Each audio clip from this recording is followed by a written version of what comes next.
네, 오늘은 2019년 4월 6일 날 실시했던 83회 전산회계 1급 시험에 대한 기출문제를 풀어보도록 하겠습니다.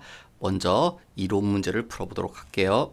1번, 다음 중 재무상태표의 명칭과 함께 기재되어야 할 사항이 아닌 것은? 네, 기업 명칭, 보고기간 종료일, 금액 단위, 회계기간. 네, 정답은 4번이죠. 여러분 재무상태표를 보시면 여러분이 재무상태표를 보셨을 거예요. 이렇게 이름 써있고 재무상태표. 그럼 여기 꼭 나와야 되는 게 요 밑에 아마 날짜가 나오실 건데 이게 재무상태표라고 그랬죠. 그러면 여기 일정 시점에서 18년 12월 31일 재무상태표일 종료일 결산일이 써져 있어야 되죠. 그 다음에 여기 상호 회사 이름이 써있죠. 어느 회사 건지 알아야 되니까. 그 다음에 여기 오른쪽에 금액 단위 이렇게 있죠. 보통 여러분이 보신 건 아마 금액 단위가 이런 식으로 써있을 겁니다. 단위 해가지고 원이라고. 이거 금액 단위 이렇게 상호 그 다음 회계 재무상태표의 종료일 이게 나와야죠. 그래서 정답은 4번이 됩니다. 회계기간, 왜 회계기간이냐면 재무상태표라고 했기 때문에 그런 거죠. 재무상태표는 일정 시점, 어떤 특정한 날, 그 날짜를 말하는 거지 회계기간이 아니죠. 회계기간은 언제부터 언제까지죠. 그러니까 이게 만약에 질문이 손익계산서라면 손익계산서는 회계기간, 일정 기간 언제부터 언제까지 이게 나오겠지만 재무상태표라고 했으니까 종료일이 나오는 거죠. 그래서 정답은 지금은 4번이 됩니다. 그 다음 2번 현금 및 현금성 자산으로 분류되는 것 수입인지 아니죠. 여러분 수입인지는 우표처럼 생겼습니다. 여러분도 보신 적이 아마 있으실 것 같은데 수입인지는 어떻게 취급하나요? 뭐 이걸 취급하는 사람보다 조금 다르지만 어떤 사람은 소모품으로 취급하는 사람도 있고 소모품 비라고 취급하시는 분도 있고 선급 비용이라고 취급하시는 분도 있습니다. 어쨌건 현금 및 현금성 자산은 아니란 거죠. 또 우표도 현금 및 현금성 자산이 아니죠. 배당금 지급 통지표 이건 현금 및 현금성 자산이고 그 다음 만기 120일 양도성 예금 주소 이거는요 여기가 키워드죠. 만기 120일이라고요. 취득부터 만기까지가 3개월 이내셔야 되죠. 이런 금융상품이 현금 및 현금성 자산이 되는데 지금 만기가 120일이라는 건 이 날짜를 벗어나는 거죠. 3개월은 보통 90일이잖아요. 그러니까 120일은 취득부터 만기가 3개월 이내라는 말을 벗어났기 때문에 얘는 안 됩니다. 그 다음 선일자 수표 먼저 여기 마지막에 타인 발행 자기합 수표가 나오죠. 여러분 수표는 현금 및 현금성 자산 취급하죠. 그래서 타인 발행 자기합 수표는 현금 및 현금성 자산입니다. 그에 비해서 선일자 수표는 이게 글씨는 수표로 끝났지만 선일자 수표는 사실 뭐랑 똑같냐면 어음이랑 똑같습니다. 그래서 어음 취급합니다. 현금 및 현금성 자산이라고 보지 않고 그래서 정답은 두 가지입니다. 그래서 합치면 15만 원이 되겠죠. 3번 다음 중 자본 조정 항목이 아닌 것 1번, 2번, 4번은 자본 조정입니다. 3번 주식 발행 초과금 이건 자본 잉여금이죠. 그래서 정답은 3번이 됩니다. 여러분 3번 문제는 문제 길이가 되게 짧죠. 그래서 문제가 쉽다고 느끼실 수 있지만 사실 이게 처음 배우시는 분들한테는 좀 까다로운 문제입니다. 그렇지만 여러분은 시험 보실 때 충분히 맞추실 수 있습니다. 3번 문제를 모르겠다. 그때 답을 어떻게 찾습니까, 여러분? 여기 계정 과목 및 적요 등록이라는 화면으로 가셔서 F2를 누르죠. F2를 누르시면 창이 뜰 겁니다. 창이 뜨면 여기서 보기에 있는 계정 과목들을 찾아보는 거죠. 1번 자기주식 처분 손실 글씨를 이렇게 쓰시고 엔터 그러면 컴퓨터가요, 그 계정 과목을 이렇게 찾아줍니다. 그럼 여기 390번이라고 나오죠. 자기 주식 처분 손실이. 그럼 왼쪽을 쳐다보시면 390번은 요 사이에 있죠. 그러니까 자본 조정이라는 걸 알 수 있습니다. 그래서 이런 식으로 찾아보시다 보면 주식 발행 초과금, 주식 발행 초과금은 341번이래요. 그럼 왼쪽에서 찾아보시면 요 속에 있죠. 341번은 자본 잉여금이라는 거 분류가. 그래서 주식 발행 초과금은 3번은 자본 잉여금이라는 걸 아실 수 있습니다. 그래서 정답은 3번. 그 다음 4번. 다음 중 무형 자산에 대한 설명으로 옳지 않은 것은. 무형 자산을 최초로 인식할 때, 최초로 인식한다는 말은 취득할 때죠. 취득할 땐 원가로 측정한다. 맞는 말이고, 두 번째, 내부적으로 창출한 무형 자산은 연구 단계, 개발 단계. 두 가지로 나누죠. 연구 단계, 개발 단계. 그 다음 세 번째, 상각 기간은 이런 법에 의해서 정해진 그런 특별한 경우를 제외하고는 20년을 초과할 수 없다. 맞죠? 네 번째, 4번이 잘못된 표현입니다. 연구 단계, 개발 단계로 구별할 수 없다. 그럼 개발 단계로 한다. 그게 아니라 연구 단계로 봅니다. 여러분, 연구 단계는 뭐로 취급합니까? 비용으로. 개발 단계로 구별할 수 있어야 자산으로 취급할 수 있거든요. 그러니까 이 말은 4번 문제는 이렇게 보실 수도 있습니다. 비용과 자산으로 구별이 애매하다. 구별이 명확하지 않을 땐 자산으로 하는 게 아니라 비용으로 취급하는 겁니다. 자산은 명확할 때만 자산으로 취급할 수 있습니다. 그래서 4번이 잘못된 표현입니다. 5번, 외상매입금의 기초 잔액을 계산하면 얼마냐? 자, 그러면 여기 잠깐 T 계정을 한번 그려볼게요. 여기 외상매입금이라는 T 계정. 외상매입금은 분류상 부채죠. 빚이죠. 내가 갚아야 될 거. 부채니까 출발점이 어디냐면 대변이 되겠죠. 여기가 기초. 그 다음 항상 기초 쪽에 증가가 써있죠. 그 다음 반대편에는요, 이제 감소, 증가의 반대. 그 다음 기초의 반대인 기말이 대변 쪽에, 차변 쪽에 써질 겁니다. 그 다음 외상매입금이 증가되는 사유. 외상매입금은 왜 증가되겠습니까, 여러분? 내가 물건을 자꾸 외상으로 뭐 하니까요? 사오니까 증가될 겁니다. 그 다음 감소, 외상매입금이 줄어든대요. 외상매입금은 왜 줄어들겠습니까? 가장 대표적인 사유는 이거죠. 지급. 내가 빚을 갚으니까 줄어들겠죠. 그 다음 또 왜 줄어들까요? 네, 할인, 깎아주니까. 애누리, 또 뭐 매입, 환출 이런 사유들이니까 감소됩니다.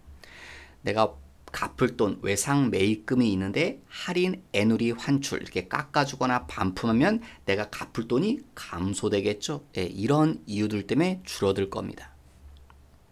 그럼 보기에 있는 거 볼게요. 외상 매입금을 지급한다. 준 거죠. 그럼 어느 쪽에 써야 됩니까? 외상 매입금이 감소되는 이유죠. 500. 그럼 이쪽에 차변 쪽에 이렇게 써지겠죠. 감소 사유니까. 그 다음 기말 외상 매입금. 기말이라고 말이 주어졌죠. 여기 140. 세 번째, 순 매입액, 총 매입액. 여기 둘 다 순 매입액, 총 매입액인데 차이점은 뭡니까, 여러분? 총 반드시 알아야죠. 총 매입액에서 뭘 빼고요? 매입 할인. 그 다음 또 뭘 뺍니까? 매입 애누리, 그리고 매입 환출 이런 것들을 빼주고 나서 이걸 뭐라고 부릅니까? 이걸 순 매입액이라고 부르죠. 자, 여기 그러면 외상 매입 얼마입니까? 총 매입한 건 420이죠. 그런데 순 매입액이 40이라고 그랬잖아요. 그러니까 얼마를 깎아줬다는 겁니까?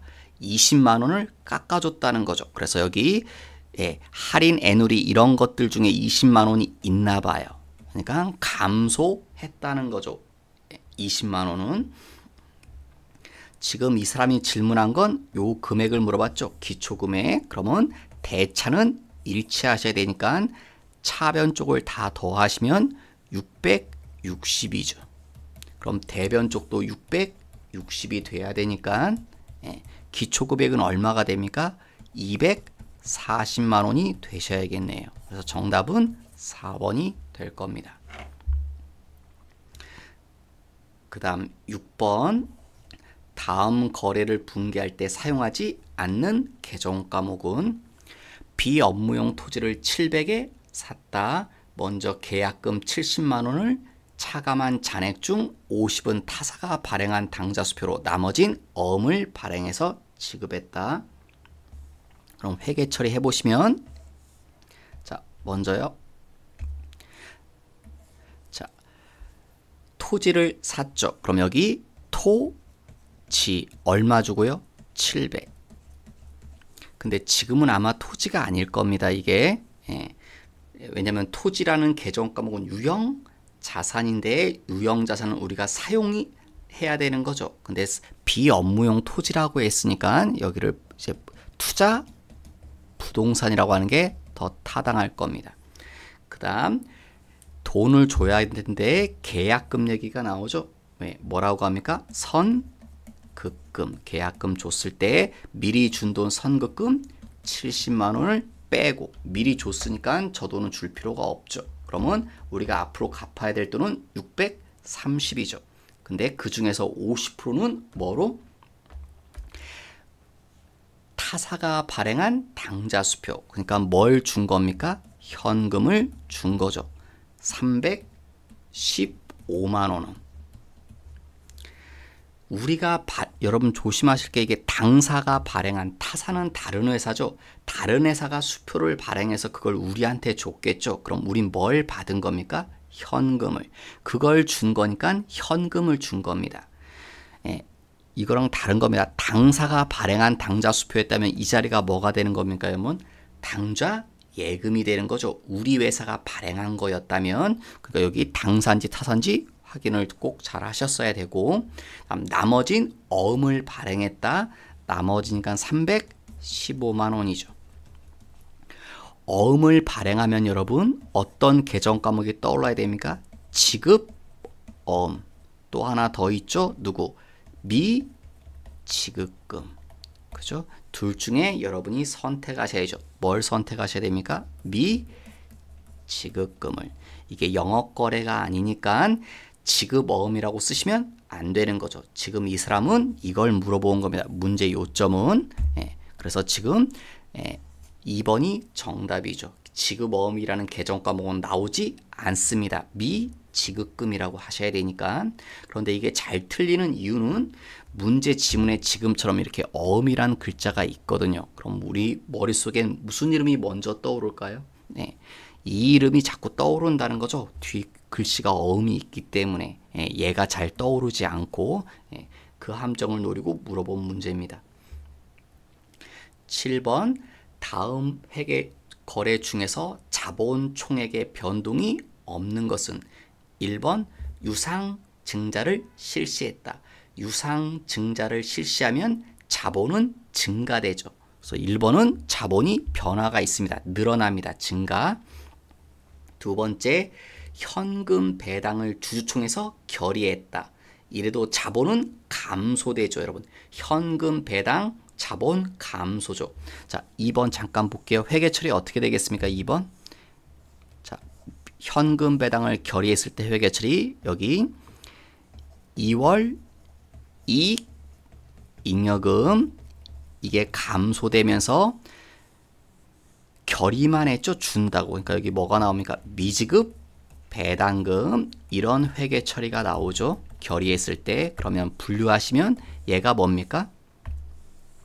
얘가 자본이죠. 근데 차변에 썼으니까 자본이 감소될 거고 미지급, 배당금은 부채죠. 대변에 있으니까 부채가 늘어날 겁니다.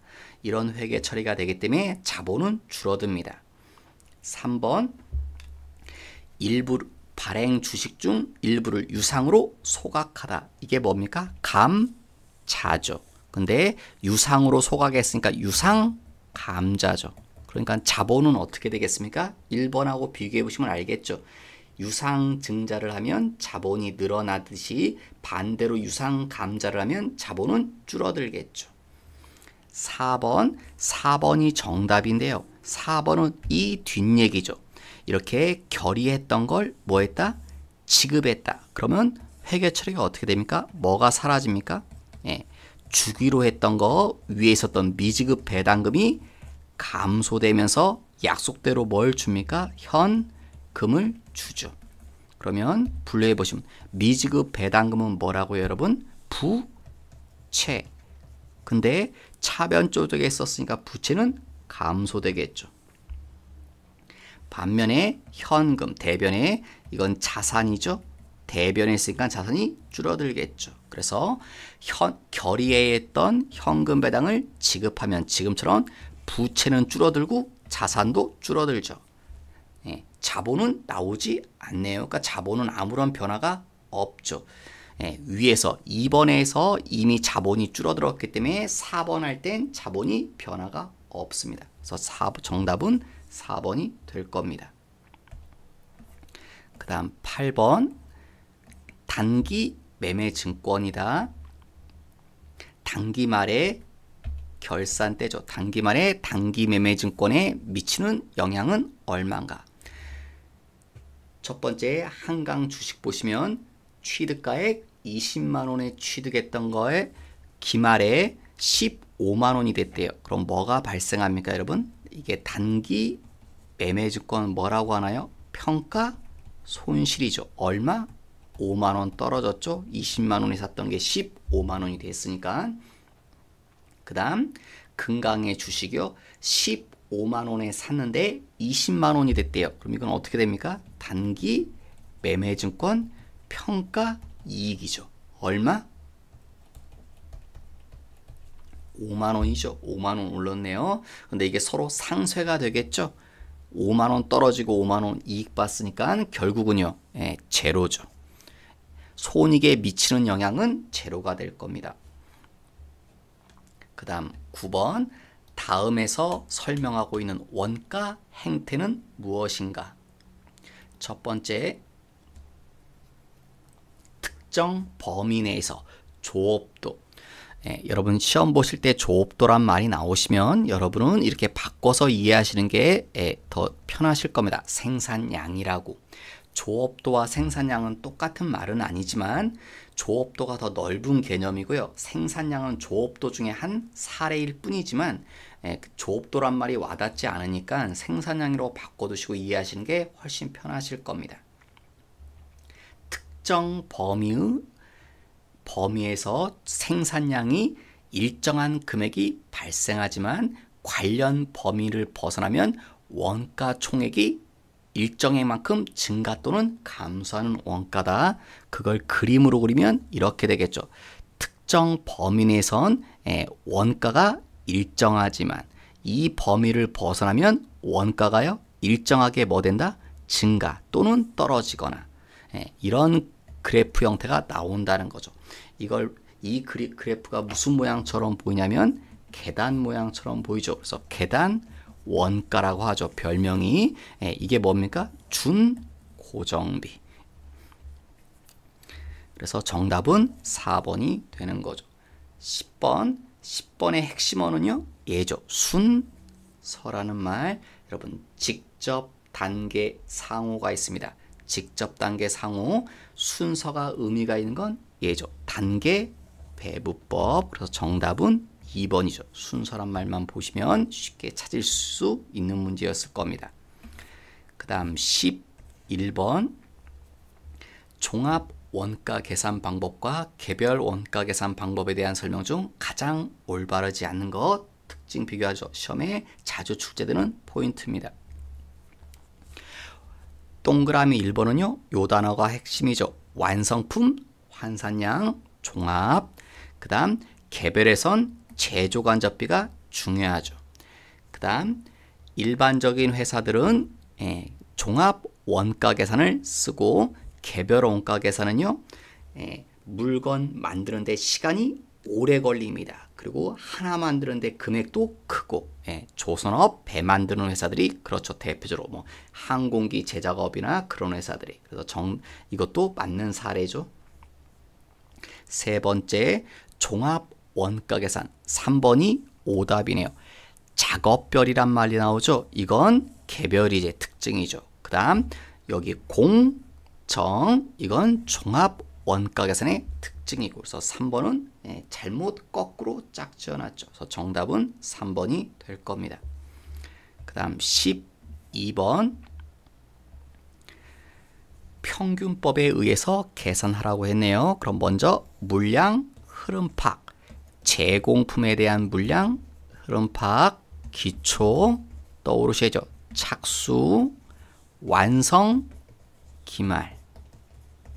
기초 몇 개요? 700개, 착수 1500개, 완성 1700개, 기말 500개. 그 다음 완성도, 기초의 완성도 30%, 30%는 0.3이란 말이고, 기말의 완성도 50%는 0.5하고 똑같은 말이죠. 그나마 쉽게 나와졌죠? 왜? 뭐로 풀라고 그랬으니까 평균법. 평균법은 완성품을 나누지 않죠. 제가 여기다 뭘 쓴 겁니까, 여러분?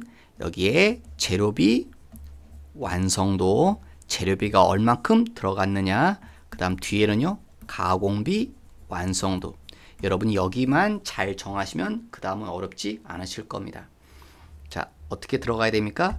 여기는 무조건 100%, 100%죠. 100%는 1이랑 같으니까 100%, 100%다. 왜요? 완성. 다 만들었죠. 물건을 다 만들었다는 건 모든 원가, 재료비라든가 가공비는 다 들어갔겠죠. 그 다음 기말은요, 요 말 가지고 찾으셔야죠. 재료비는 초반에 투입되고, 여러분 얘는 일이 진행됐죠. 얼만큼 일했습니까? 50%만큼 일이 진행됐다. 그럼 재료비는 언제 다 들어간다고요? 초반에. 그럼 재료비는 어쨌건 일은 진행했으니까 재료비는 들어갔죠. 다 100%. 가공비는요, 균등하게 일 한 만큼만. 일을 얼만큼 했습니까? 50%. 그럼 가공비도 얼마 들어갔다? 50%만큼 들어갔다는 소리입니다. 여기까지 하셨으면 그 다음은 크게 어렵지 않으실 것 같습니다. 이젠 단순히 계산하니까. 자, 곱셈 이렇게 곱하죠. 1700. 이렇게 곱해서 1700. 얘도 곱셈, 곱셈. 그럼 500, 250. 그래서 다 더하면 2200, 1950개. 이걸 뭐라고 합니까? 재료비 환산량. 이건요, 가공비의 환산량이죠. 그래서 정답은 1번이 되겠습니다. 13번, 다음 중 부가세법상 재화 공급의 특례에 해당하는 간주 공급으로 볼 수 없는 것. 여러분 회계 1급 하실 땐 간주 공급 배우실 때 처음에 이해가 어려우실 텐데, 저 간주 공급을 이해하시면 아마 부가세의 기본 논리는 쓸 겁니다. 그 간주 공급 분류 용어라도 기억하셔야 됩니다. 간주 공급 몇 가지가 있습니까? 넷. 첫 번째 뭐 있습니까? 자가 공급. 두 번째 개인적 공급. 세 번째 사업상 증여. 네 번째 폐업 시 잔존 재화. 이 네 가지가 간주 공급이죠. 그런데 자가 공급이 다시 세 가지로 나눠지죠, 이게. 자, 첫 번째 뭐 있습니까? 면세 전용. 두 번째요, 비영업용 소형 승용차 유지에 드는 비용. 그 다음 세 번째 직매장 반출. 뭐 다른 말로는 판매 목적상 타사업장 반출 그렇게 하는데 같은 말이죠. 직매장 반출. 그래서 이게 간주 공급이죠. 1번 여기 있네요. 그러니까 이거는 간주 공급 맞죠? 볼 수 없는 거니까 이건 맞으니까 아니고. 두 번째, 사업을 위한 거래처에 대한 증여. 이게 뭡니까? 이걸 보고 사업상 증여. 요걸 말하는 거죠. 사업상 증여죠, 이게. 그러니까 이것도 간주공급이 맞네요. 그다음 마지막 4번을 먼저 볼게요. 길게 써 있지만 면세 사업에 뭐 한다? 전용. 여기 있죠. 예, 자가 공급 중에 하나인 면세 전용입니다. 그러니까 이것도 간주 공급이 되겠죠. 그러니까 아닌 건 3번이죠. 이건 실질 공급이라고 하죠. 사업용 기계장치의 양도 팔았다는 소리죠. 이건 실질 공급입니다. 3번은 간주 공급이 아니라. 그 다음 14번 면세 대상이 아닌 것. 먼저 2번 수돗물 공급 면세죠. 토지 공급 면세, 연탄 공급 면세. 그럼 답은 1번. 여객 항공기에 의한 여객 운송. 여러분 항공기 여객 운송. 쉬운 말로 이게 뭡니까? 비행기 타고 가는 거죠. 그런데 이게 두 가지로 나눠가 있죠. 뭐요? 국내 항공, 국외 항공으로 구별할 수 있습니다. 국내 항공, 국외 항공, 여러분이 비행기 타고 제주도 간다, 국내죠. 비행기 타고 일본 간다, 국외죠. 국외 항공은 뭐가 적용됩니까? 영세율이 적용되고, 국내 항공은요, 부가세 10%가 적용됩니다. 영세율이 아니라. 그래서 여러분이 비행기 타고 제주도 간다, 그럼 그 항공 요금에는요, 부가세가 있습니다. 10%가. 비행기 타고 일본 간다, 그 비행기 값에 부가세 있습니다. 근데 영세율이 적용되니까 부가세는 0원입니다. 그래서 10%, 0% 이 차이지. 여러분 10%도 뭐고요? 과세죠. 부가세가 있으니까. 영세율도 뭡니까? 과세죠. 면세가 아니라. 영세율과 면세는 엄연히 다르죠, 여러분. 그래서 항공기의 여객 운송은 어쨌건 부가세는 10%냐 0%냐 차이지만 둘 다 과세라는 거. 그래서 이건 과세입니다. 그래서 정답은 1번이 될 것입니다. 그 다음 15번 문제의 세금 계산서에 대한 설명으로 가장 옳지 않은 것. 법인 사업자 및 개인 사업자는 반드시 전자생가서를 발급하여야 한다. 1번이 잘못됐죠. 정답은 1번. 왜 잘못됐습니까? 여러분 사업자, 법인 사업자는요, 무조건 뭡니까? 전자세금 계산서를 발행하는 의무자죠. 그러니까 법인 사업자는 맞습니다. 그러니까 법인 사업자는 반드시 발행하셔야 됩니다. 그런데 누구 때문에 틀린 거냐면 개인 사업자 때문에 틀린 거죠. 개인 사업자는 반드시 발행하느냐? 아닙니다. 누구만 반드시 발행합니까? 조건이 있죠, 여러분. 뭐 직전 연도에요. 재화 또는 용역의 공급가액 이게 얼마요? 3억 이상인 개인 사업자. 개인 사업자 중엔 이런 사람들만 뭐다? 의무자죠. 그러니까 반드시 저런 사람들은 반드시 발행해야 되지만, 그러니까 3억이 안 되면 전자생가서를 반드시 발행 안 해도 됩니다. 해도 되고 안 해도 되고. 그래서 개인 사업자는 반드시라고 한 게 요게 틀린 거죠. 이런 조건을 줘야 되죠. 이런 사람들만 반드시 발행 대상이 되는 거죠. 그래서 1번이 잘못된 표현입니다. 네, 여기까지 해서 이론 문제를 다 풀어봤고요. 네, 실무 문제부터는 다음 시간에 이어서 풀어보도록 하겠습니다. 수고 많으셨습니다.